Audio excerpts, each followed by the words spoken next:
Hi అండి, అందరికీ నమస్కారం. Today my first vlog. ఈరోజు మనం శ్రావణ శుక్రవారం మొదటి వారం కదండి, ప్రసాదం చేసుకుందాం. ఫస్ట్ మనం గిన్నె తీసుకుని ఆ గిన్నెలోకి పాలు వేసుకుందామండి.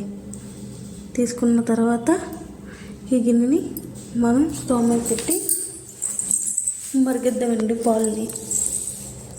అందరూ పరమాన్నాన్ని స్టీల్ గిన్నెలో వండుతారండి, కానీ పరమాన్నాన్ని ఇత్తడి గిన్నెలో వండితే కొంచెం టేస్ట్ బాగా వస్తుందండి.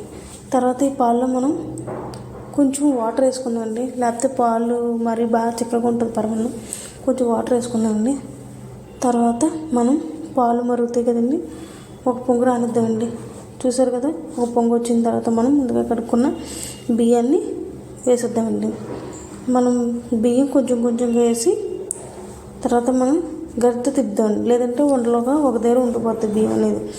బియ్యం వేసేసుకున్న తర్వాత ఒక గరిటె తిప్పుదాం. తర్వాత మనం బియ్యం ఉడికిన తర్వాత ఈలోగా మనం బెల్లం కోరుకుందామండి. ఈలోగా ఉడుకుతుంది కదా, బెల్లం వేసేద్దామండి ఉడికింది. తర్వాత యాలకులు కూడా చితకొట్టుకుని అందులో వేసేద్దామండి. నా దగ్గర కలం రాయలేదండి, అందుకే దీంతో చితకొడుతున్నాను. తర్వాత యాలక్కి వేసుకున్న తర్వాత మనం బాగా కలుపుకుందామండి. మనకు ముందుగా బియ్యం ఉడికింది కాబట్టి స్పీడ్గానే అయిపోద్దులండి. అయిపోయింది కదండి. మనం చేతులు మడిగా వండుతున్నాం కదండి, ఎవరి చేతులు తగలకుండా మనం ఫస్ట్ ఉంటే దేవుడికి తీసేద్దామండి. తీసేసుకుని ఒక దగ్గర పెట్టుకుందాం. తర్వాత మనం పూజ కూడా స్టార్ట్ చేసేద్దామండి. మొదటి శుక్రవారం కదండి, అందుకని ఈ 5 వారాలు మనం కొంచెం బాగా రెడీ అవుతాం కదండి, అందుకే కాళ్ళకి పారాన్ని పెట్టుకుని పూజ స్టార్ట్ చేసేద్దామండి. పారాన్ని అయిపోయింది కదండి, పూజ స్టార్ట్ చేసేద్దాం.